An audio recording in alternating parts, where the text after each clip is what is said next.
I never thought my life would shatter in an ultrasound room. But that's exactly where it happened, between the cold gel on my belly and the rhythmic thump of my baby's heartbeat filling the sterile air. That's where Dr. Patricia Chen locked the door, turned off the monitor, and whispered the words that would unravel everything I thought I knew about my marriage, my family, and myself.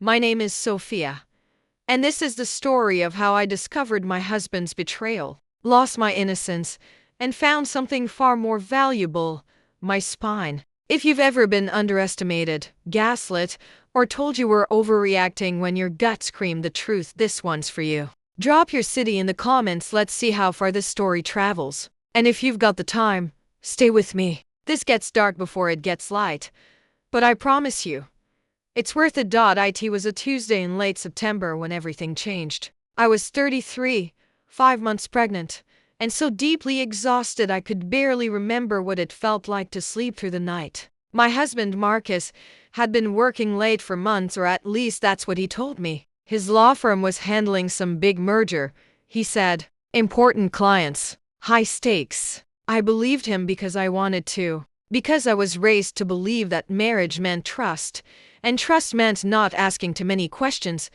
But there were signs. God, there were so many signs. The way his mother, Patricia, yes, same name as my doctor, which should have been my first red flag, would look at me during family dinners with this tight little smile that never reached her eyes. The way his sister, Vanessa, would make comments about my weight, my career, my provincial upbringing in a small town outside Pittsburgh. I grew up in a modest house with parents who worked double shifts to send me to college. Marcus grew up in a brownstone in Manhattan with a trust fund and a legacy.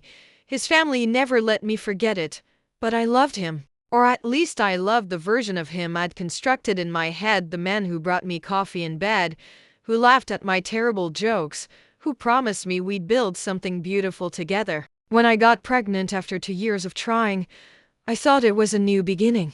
I thought his family would finally accept me. I thought wrong. The appointment was routine. 20-week anatomy scan. Marcus was supposed to come, but he texted me that morning. Emergency meeting. So sorry, babe. Take lots of pictures for me. I sat in that waiting room alone, scrolling through pregnancy forums on my phone, trying not to cry, trying not to feel like I'd been choosing to ignore what was right in front of me for months. Dr. Chen called me back. She was a small woman in her late 50s with kind eyes and steady hands. She'd been my OB-GYN for 3 years, had seen me through a miscarriage the year before, had held my hand when I sobbed in her office about whether I'd ever be able to carry a baby to term. She knew me. She knew my story. That day, she looked at me differently. The ultrasound started normally. She measured the baby's head, the femur, checked the heart chambers. Everything looks perfect, she said, and I felt that rush of relief wash over me, warm and sweet. My daughter, my little girl, she was healthy. She was real. Then Dr. Chen's face changed. She went quiet, staring at the screen with an intensity that made my stomach clench. She moved the wand again, pressing harder, her jaw tight. I tried to see what she was seeing, but all I could make out were shadows and light, the grainy black and white shapes that only made sense to people with medical degrees. Is something wrong? I asked, my voice small. She didn't answer right away. Instead, she set down the wand, wiped the gel off my belly with a gentleness that felt almost apologetic, and rolled her stool closer to me. Then she did something I'll never forget. She stood up, walked to the door, and locked it. My heart started hammering. Dr. Chen? She sat back down, took both my hands in hers, and looked me dead in the eye. Sophia, I need you to listen to me very carefully. What I'm about to tell you could put my license at risk, but I can't in good conscience stay silent. I couldn't breathe.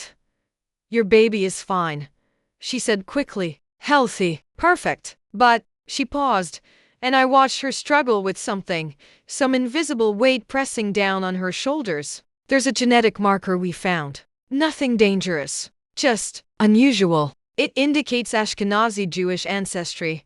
I blinked. Okay, so, Sophia, you're not Jewish. Your medical history shows Irish and Italian Catholic background, right?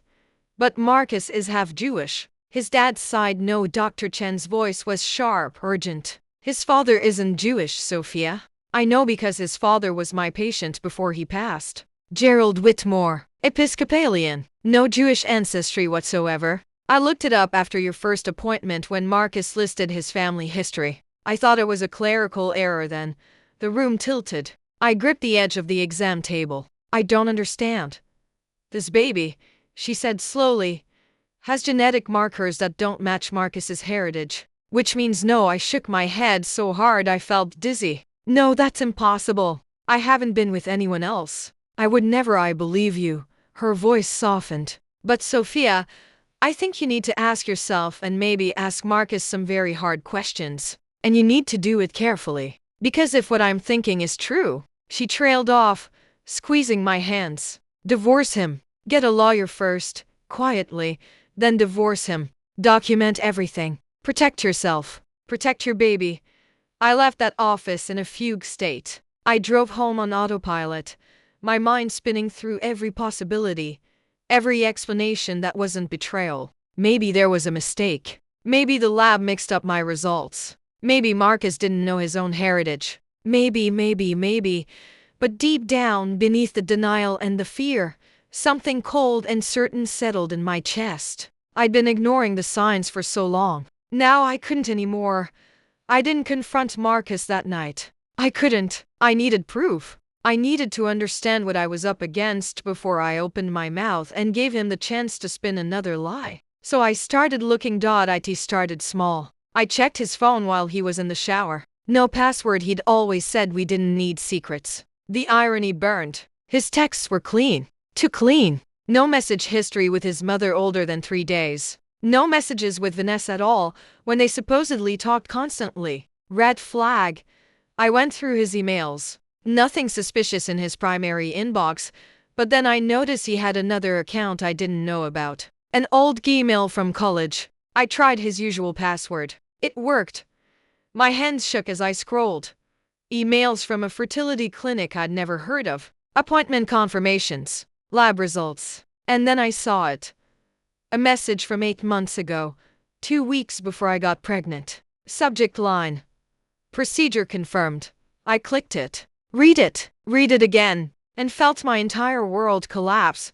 Marcus had gone to a fertility clinic not with me, but alone. He'd provided a sperm sample, but the email thread showed more. He'd requested a specific procedure, intrauterine insemination using donor sperm, mixed with his own. The doctor had expressed concerns, called it highly irregular, but Marcus had paid extra, a lot extra. And there, buried in the thread, was the donor profile. Donor 4782. Ashkenazi Jewish. Tall. Blue eyes. Medical degree. My husband had deliberately inseminated me with another man's sperm without my knowledge or consent. He'd planned it, paid for it, lied about it. But why? I kept digging deeper into that inbox. Emails with his mother. Emails with Vanessa. And then I found the thread that made everything click into place. My father had died when I was 25. He'd left me everything, a small but valuable estate, some stocks, a life insurance policy, and a piece of commercial property in downtown Pittsburgh that had been in his family for 3 generations. It wasn't a fortune, but it was significant. About $1.2 million total. Marcus had helped me set up a trust when we got married, had told me it was smart financial planning. I'd signed the papers he put in front of me, trusting him, trusting his law degree and his promises. The emails laid it out in cold, clinical detail. The trust Marcus had set up wasn't for my protection, it was for his. If we had a child, the trust would pass to that child, with Marcus as the trustee until the child turned 18. But there was a clause. If the marriage ended before the child was born, or if paternity was contested, the trust would be dissolved and the assets would default to the marital estate, which meant Marcus would get half in a divorce. They'd planned it. All of it. Get me pregnant with donor sperm, then have Marcus file for divorce claiming infidelity and paternity fraud. I'd be blindsided, broke, and desperate. He'd offer a settlement. He keeps the trust assets. I get nothing. And he'd graciously agree not to pursue criminal charges for fraud if I just signed quietly and walked away. His mother had orchestrated the whole thing. It was all there in her emails, laid out like a business plan. She'd never thought I was good enough for her son. I was low class, opportunistic, a gold digger who'd trapped Marcus with a pregnancy. Never mind that he'd pursued me, that he'd proposed, that I'd brought assets into the marriage 2.0. In her eyes, I was trash. And this was how you took out the trash. I sat on my bathroom floor and cried until I had nothing left. Then I got up, washed my face, and started planning. If there's one thing my father taught me before he died, it was this: never let anyone see you coming. He was a union organizer, a fighter, a man who'd spent his life going up against people with more money and power than him. He'd taught me to document everything, to stay calm under pressure, and to never, ever show your hand until you were ready to play your cards. So I played it smart. First, I called a lawyer, not one of Marcus's friends, but a woman named Janet Kim who'd worked with my father on labor disputes. She was sharp, ruthless, and she believed me immediately. She'd seen this kind of thing before, she said. Wealthy families treating women like obstacles to be eliminated rather than people. We filed a police report. What Marcus did was reproductive coercion, sexual assault by fraud, battery, all criminal charges. But Janet warned me, proving it would be brutal, and the family would fight back hard. We needed more evidence. We needed to catch them in the act. So we set a trap. I went home that night and acted like nothing had happened. I smiled at Marcus over dinner, asked him about his day, let him put his hand on my belly and talk to our baby. It made my skin crawl, but I did it. I had to. Then I told him I'd been feeling off, that I wanted to go to the doctor again just to make sure everything was okay. He offered to come with me this time. I almost laughed. Of course he did. He needed to control the narrative, but I'd already talked to Dr. Chen. She was horrified when I told her what I'd found, and she agreed to help. We scheduled another ultrasound for the following week. I told Marcus it was routine follow-up. He believed me. The morning of the appointment, Janet had a forensic tech install recording software on my phone. Pennsylvania is a two-party consent state for recordings, but there are exceptions for gathering evidence of a crime. Janet assured me we were covered. We drove to the appointment together. Marcus held my hand in the waiting room. He kissed my forehead. He was so good at pretending. So good at lying. Dr. Chen called us back. She did another scan, narrating everything in a calm, professional voice. Then she paused, frowned at the screen, and said the words we'd scripted. I'm seeing something unusual here. Mr. Whitmore, can you step out for a moment while I do a more detailed examination? Marcus tensed. I felt it in the way his hand tightened on my shoulder. Is something wrong with the baby? I just need to check something. It's probably nothing, but I'd prefer to do this part privately. Standard protocol. He didn't want to leave. I could see it in his eyes, but he couldn't refuse without looking suspicious. So he kissed my cheek and stepped out into the hallway. The second the door closed, Dr. Chen and I moved fast. She pulled up the genetic report on her computer, the one showing the Ashkenazi markers, and we photographed it. Then she pulled out a printout of the donor profile from the fertility clinic she'd called them, claimed there was a medical emergency, and they'd faxed it over. It matched the baby's genetic profile perfectly. We had proof. Undeniable. Scientific proof. When Marcus came back in, I was lying on the table, looking scared, playing my part. Is everything okay? He asked. Yes.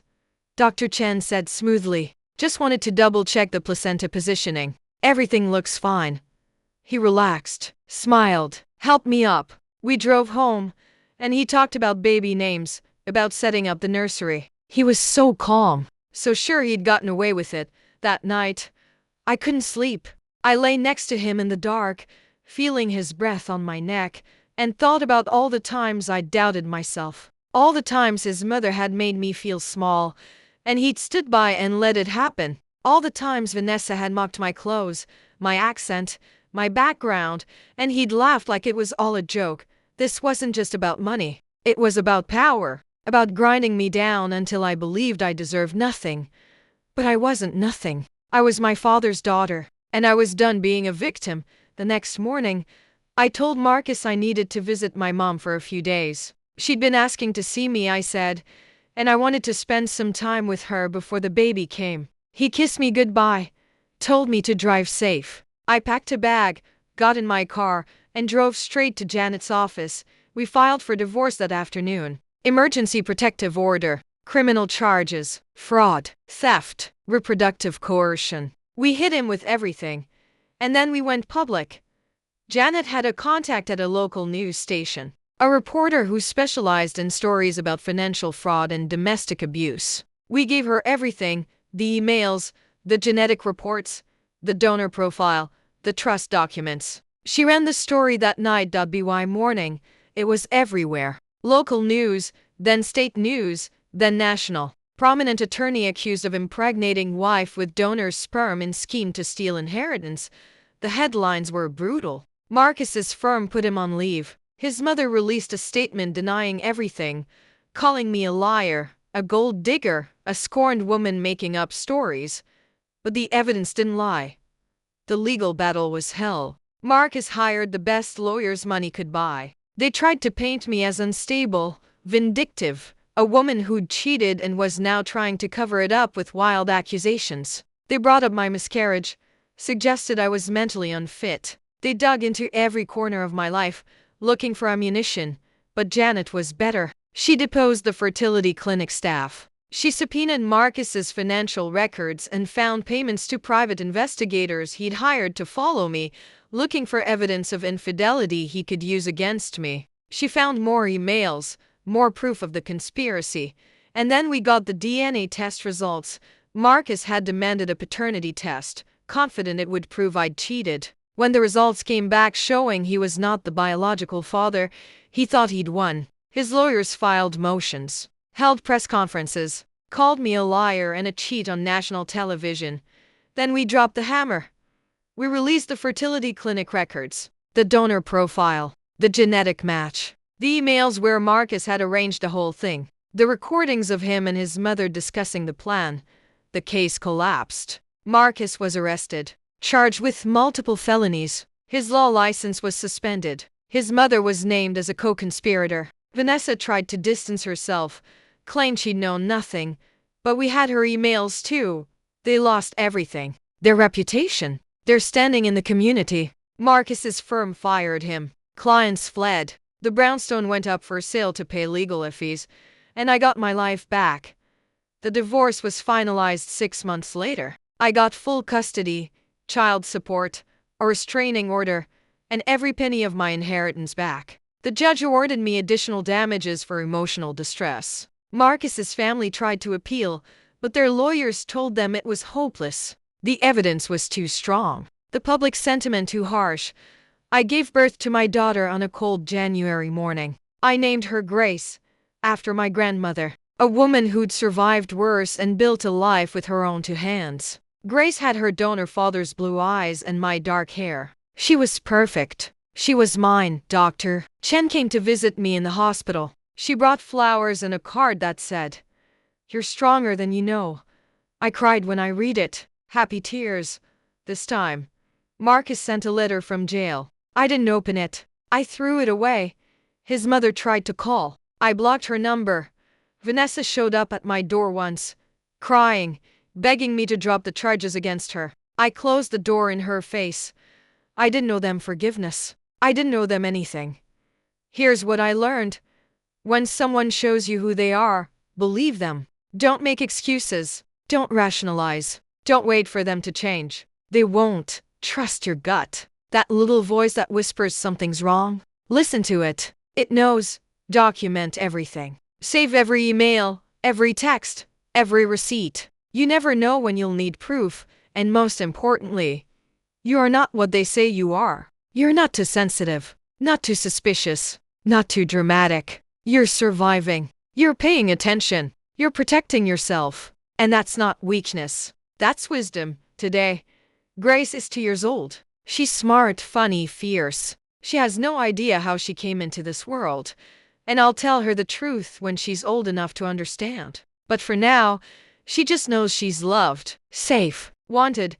We live in a little house outside the city, close to my mom. I went back to school, finished my master's degree. I work as a counselor now, helping women who've been through domestic abuse, financial abuse, reproductive coercion. Women who've been gaslit and manipulated and told they're crazy for trusting their instincts. I tell them my story. I tell them they're not alone. And I tell them the same thing Dr. Chen told me. Run. Protect yourself. Fight back. You deserve better. Mark has got 4 years in prison. Reduced sentence because he had no prior record and his lawyers argued he'd suffered enough. He'll be out soon. I don't care. He has supervised visitation rights with Grace, but he's never once tried to exercise them. His mother sends birthday cards we don't open. Vanessa moved to California and changed her last name. They're ghosts to me now. Footnotes in a story I survived. Some people think I'm bitter, that I hold grudges, that I should have forgiven Marcus, given him a second chance, believed his tearful apologies and promises to change. Those people can go to hell. Forgiveness is not the same as healing. Healing is what I did when I chose myself, when I protected my daughter, when I stopped apologizing for being angry about what was done to me. Forgiveness is a gift, and some people don't deserve gifts. They deserve consequences. This story isn't a fairy tale. There's no happily ever after where the villain learns his lesson and everyone reconciles. This is real life, where some people are just broken, and the best thing you can do is get as far away from them as possible and build something beautiful out of what's left. I did that. Grace and I did that. And if you're reading this from the other side of betrayal, wondering if you'll ever feel whole again, you will. Not today, maybe not tomorrow, but one day you'll wake up and realize the weight is gone, the fear is gone, the shame is gone, and what's left is you, stronger, wiser, free. That's the real revenge. Not watching them suffer, not getting even. It's living well. It's building a life they can't touch. It's raising a daughter who will never doubt her worth because her mother taught her, by example, what it means to fight for yourself. If you made it this far, thank you for listening. Drop a like if this story hit home. Subscribe if you want more truth. And comment below, let me know where you're watching from. Let me know if you've ever had to choose yourself over someone who was supposed to love you, because this isn't just my story. It's the story of every woman who's been told she's not enough, who's been used, who's been thrown away like trash, and who decided to become something they couldn't ignore. We're not victims. We're survivors, warriors, mothers, daughters, women who looked betrayal in the face and said, "Not me, not anymore, never again." And we're just getting started. But here's the thing about revenge stories, they don't end when the credits roll. Real life keeps going. The aftermath is messier, longer, more complicated than anyone tells you. 3 years after the divorce, I thought I had it all figured out. I had my daughter, my career, my peace. I'd rebuilt my life from the ashes of Marcus's betrayal. I was one of those women other women looked up to, the survivor who'd made it to the other side. Then I got the call. It was a Thursday afternoon in April. Grace was at preschool, and I was between client sessions when my phone rang. Unknown number. I almost didn't answer, but something made me pick up. Is this Sophia Reeves? A man's voice. Professional. Cautious. Yes. Who's this? My name is David Morrison. I'm an attorney representing the estate of Patricia Whitmore, Marcus's mother. My blood went cold. She passed away 6 weeks ago, he continued. And I'm calling because you're named as a beneficiary in her will. I actually laughed. A sharp, bitter sound that made the lawyer go quiet. That's impossible. Patricia Whitmore hated me. She tried to destroy my life. I'm aware of the history, Miss Reeves. Believe me, I was as surprised as you are. But the will is recent, drafted just 3 months before her death. And it's very specific about what she wanted you to have. 2 days later, I sat in David Morrison's office in downtown Manhattan, a place I'd sworn I'd never return to. The office was all dark wood and leather chairs, the kind of old money aesthetic that used to make me feel small. Now it just made me tired. David was in his 60s, gray-haired, with kind eyes that reminded me uncomfortably of my father. He slid a manila envelope across his desk. Before we discuss the inheritance, Patricia left you a letter. She insisted you read it before anything else. My hands shook as I opened it. Patricia's handwriting, elegant, controlled, the penmanship of someone who'd gone to finishing school. I hadn't seen it since the early days of my marriage, back when she'd send Marcus handwritten notes that he'd leave lying around for me to find. Little reminders that I'd never measure up. The letter was 3 pages long. Sophia, if you're reading this, I'm dead. Good. I deserve to be. I won't insult you by asking for forgiveness. I don't deserve that either. But I need you to know the truth before I go, because I've spent 3 years living with what I did to you, and it's eaten me alive from the inside out. Marcus didn't come up with the plan to use donor sperm. I did. You need to understand it wasn't about you. Not really. It was about me. About my father, my family, the legacy I thought I was protecting. My father was a cruel man who believed women existed to produce heirs and maintain appearances. When I had Marcus, it was the only thing I ever did that made him proud. My only value was as a vessel for the Whitmore name. I raised Marcus the same way I was raised, to believe that some people matter and others don't. That wealth and status are what make you worthy. That people like you, with your working class background and your public school education, were just obstacles to be managed. I was wrong. God help me. I was so wrong. When the truth came out, when I saw what we'd done to you in those news reports, heard the evidence played in court, something broke in me. Not my pride. That deserved to break. My certainty. The wall I'd built around my conscience so I wouldn't have to think about the people we hurt on our way to the top. I saw you on the courthouse steps after the verdict, holding your pregnant belly, and I finally saw you as a person, not a problem, not a threat. A woman who'd been violated in the most intimate way possible, who'd had her body and her future weaponized against her by people who thought they were entitled to her life. Marcus went to prison. I deserved to go too, but I was never charged. My lawyers were better than his, and I knew how to cover my tracks. I've spent every day since wishing someone had held me accountable the way he was held accountable. The cancer diagnosis came 18 months ago. Pancreatic, stage 4. The doctors gave me 6 months. I made it to 22 through sheer stubbornness and expensive treatment. I used that time to try to understand what I'd become, how I'd turned into someone capable of what I did to you. I went to therapy. Real therapy, not the kind rich people used to complain about their staff. I talked about my father, my mother, the way I was raised to see people as either assets or liabilities. The therapist asked me a question I couldn't answer. If you could go back and talk to your younger self, what would you tell her? I would tell her that cruelty always costs more than you think it will. That the people you hurt don't disappear just because you stop looking at them. That you can build an empire on the backs of others, but you'll die alone in it.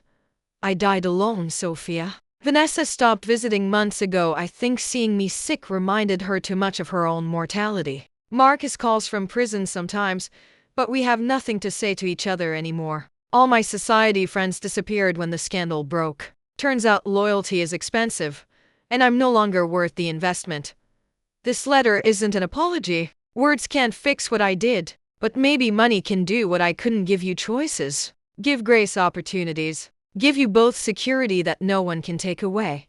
I'm leaving you everything. The brownstone, the investment portfolio, the art collection, the trust funds, all of it. It's worth approximately $14 million after taxes and estate fees. Marcus contests this, of course. The will was written. He'll try to fight you in court. Don't let him win. Use my money to bury him the way we tried to bury you. He doesn't deserve mercy. He deserves exactly what he gave you, nothing. There's one more thing. In the safe deposit box at Chase Manhattan, box 447, you'll find documents. Evidence I collected over the years. Affairs Marcus had during your marriage. Financial fraud at his law firm. Bribes he paid to judges. Things even you don't know about. Things that could extend his prison sentence if they came to light. Use them however you see fit. Or don't. You owe me nothing. You owed me nothing then. And you owe me nothing now. I'm not asking for forgiveness. I'm not asking for understanding. I'm just asking that you take this money and build something good with it. Something that proves we were wrong about you. That people like us don't get to decide who matters. Be better than I was. Be better than Marcus. Be the mother I never was. Raise Grace to see people as people, not as assets or obstacles. That's the only revenge that matters, raising a daughter who would never do what we did to you. Patricia Whitmore. I read it 3 times. Then I folded it carefully and looked up at David Morrison, who'd been watching me with an expression I couldn't quite read. Is this real? I asked. The will is ironclad. She had it reviewed by 3 separate firms to make sure Marcus couldn't challenge it. The money is yours, Miss Reeves, if you want it, if I wanted it. $14 million from the woman who tried to destroy me. Blood money. Conscience money. The price of a soul. Realized too late. I should have said no. Should have walked away. Proven I was above it all. That's what the heroine does in the movies, right? She turns down the tainted money and walks away with her dignity intact. But this wasn't a movie. This was real life. And I had a daughter to raise and a future to build. I'll take it, I said. Every penny. David nodded, like he'd expected that answer. There's one complication. Marcus has filed a challenge. He's claiming undue influence, that his mother wasn't in her right mind when she drafted the will, that the cancer had spread to her brain, that you somehow manipulated her. I haven't spoken to Patricia in 3 years. I know. We have evidence of that. But Marcus has gotten good at lying in prison. He's convinced someone at the DA's office to take another look at your case, claiming you falsified evidence, that the DNA results were tampered with. It's nonsense, but it's slowing things down. Something hot and sharp twisted in my gut. Even from prison, even with nothing left to lose, Marcus was still trying to hurt me, still trying to take what wasn't his. What do I need to do? David slid another envelope across the desk. Patricia anticipated this. That's why she documented everything: her mental competency tests, her reasons for disinheriting Marcus, her communication history showing you never contacted her. She also left you this. Inside the envelope was a key and an address. The safe deposit box. She wants you to have ammunition, David said quietly, in case he comes after you again.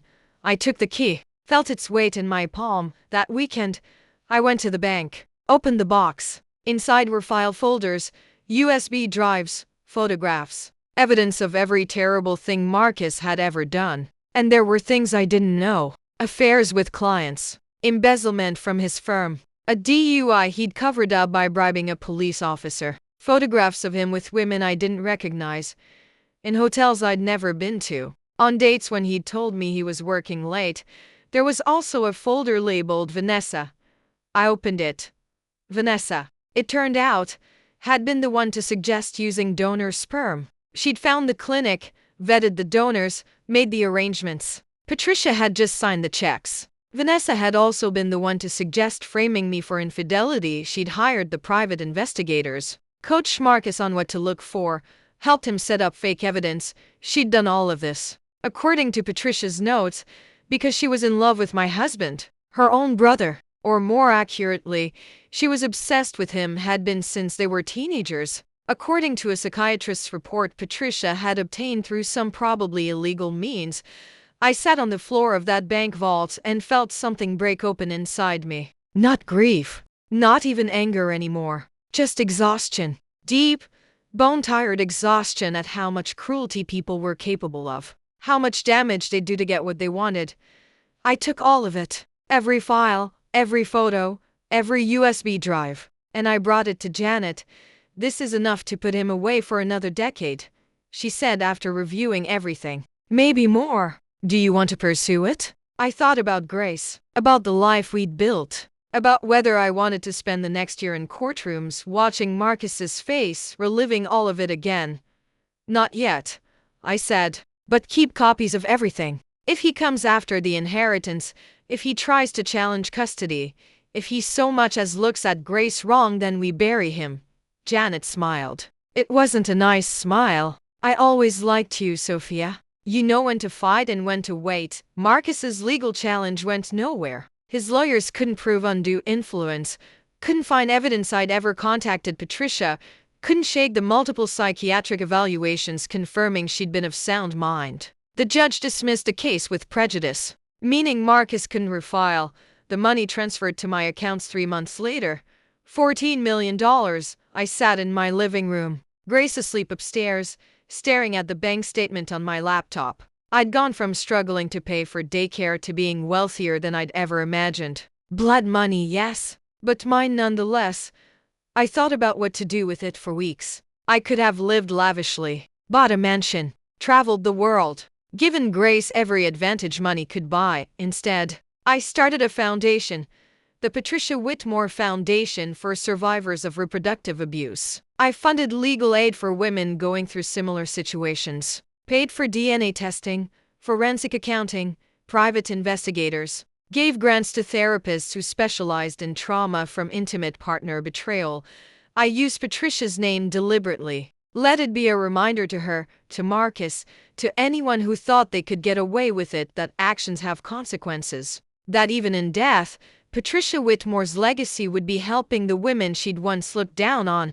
The foundation launched a year ago. We've helped 43 women so far. 43 women who didn't have to face their abusers alone, who had resources, support, legal protection. Women who got to keep their children, their inheritances, their lives. Marcus found out about it through a news article someone mailed to him in prison. He called me for the first time and for years. I answered. I don't know why. Maybe I needed to hear his voice one last time, to remind myself that I wasn't afraid anymore.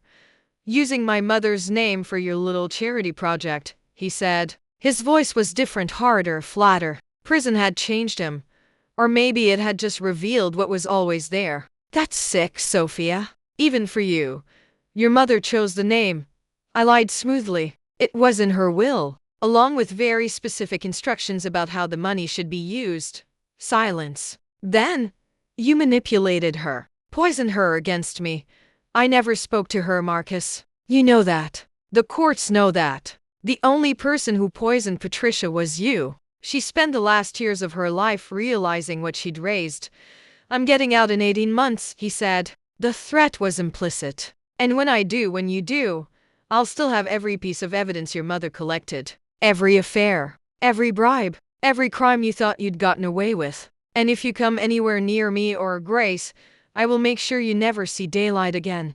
I hung up, blocked his number, and I haven't heard from him since. Grace is, for now, old enough to ask questions about her daddy, why he doesn't live with us, why we never see him. I tell her age-appropriate truths. Sometimes grown-ups make mistakes. Sometimes families look different. Sometimes the people who are supposed to love us aren't able to. When she's older, I'll tell her everything. I'll show her the court documents, the news articles, the evidence. I'll let her decide how she feels about her father, her grandmother, the circumstances of her birth. I won't lie to protect anyone's reputation, but I'll also tell her this. You are not defined by how you were made. You are defined by who you choose to be. She is my daughter, not Marcus's, not the donor's, mine. I chose her every single day. From the moment I felt her move inside me to the moment I held her in my arms, to every bedtime story and skinned knee and nightmare since then. That's what makes us family. Not blood, not DNA. Choice. If you're still with me, if you've listened to this whole messy, complicated story, thank you. Hit that subscribe button if you believe survivors deserve more than just validation. Drop a comment and tell me, have you ever had to choose between peace and justice? Between moving on and making sure they pay? Because here's what I learned. Sometimes you can have both. Sometimes the best revenge isn't watching them suffer. It's taking everything they meant to steal from you and building something beautiful with it. Something they can never touch. Patricia's money gave Grace and me security, but it also gave 43 other women their lives back. It funded research into reproductive coercion. It trained medical professionals to recognize the signs. It changed laws in 3 states about consent and fertility procedures. That's not revenge. That's justice. And justice, I've learned, is a long game. It's not one dramatic courtroom scene. It's years of quiet work, of building systems, of making sure what happened to you can't happen to someone else. Marcus gets out of prison in 9 months. I'm not afraid. I have lawyers, restraining orders, evidence, and more money than he'll ever have again. But more than that, I have something he'll never understand. I have a daughter who knows she's loved unconditionally, who's growing up in a home without manipulation, without gaslighting, without the toxic belief that some people matter more than others. She's my real revenge. Every time she stands up for herself, every time she questions authority, every time she sees through someone's lies, that's me winning. Because Marcus and Patricia tried to use my body to steal my future. Instead, they gave me a daughter who will change the world in ways they never imagined. That's how this story really ends. Not with them in prison or dead or suffering, but with grace, healthy and happy and free, growing up to be everything they thought I wasn't good enough to raise. And that, my friends, is the sweetest revenge of all. If this story moved you, if it made you think twice about who you trust or how you see yourself or what you're willing to accept, share it. Let it travel. Let it find the women who need to hear it, because somewhere right now, there's a woman in an ultrasound room, and her doctor is seeing something that doesn't add up. Somewhere right now, there's a woman looking at her partner's phone and finding something that makes her stomach drop. Somewhere right now, there's a woman being told she's crazy, paranoid, too sensitive, imagining things. This story is for her. To tell her, trust yourself, document everything, get out, fight back. You're not too much. You're not too little. You are exactly enough. And you deserve better than people who treat you like an obstacle to their happiness. That's my truth. That's Grace's legacy. And that's the story I'll tell until the day I die, not of what they did to me, but of what I built from the ashes. Thank you for listening. Thank you for caring. Thank you for being here. Now go live your life like someone who knows her worth. Because you do. You always did. They just tried to make you forget.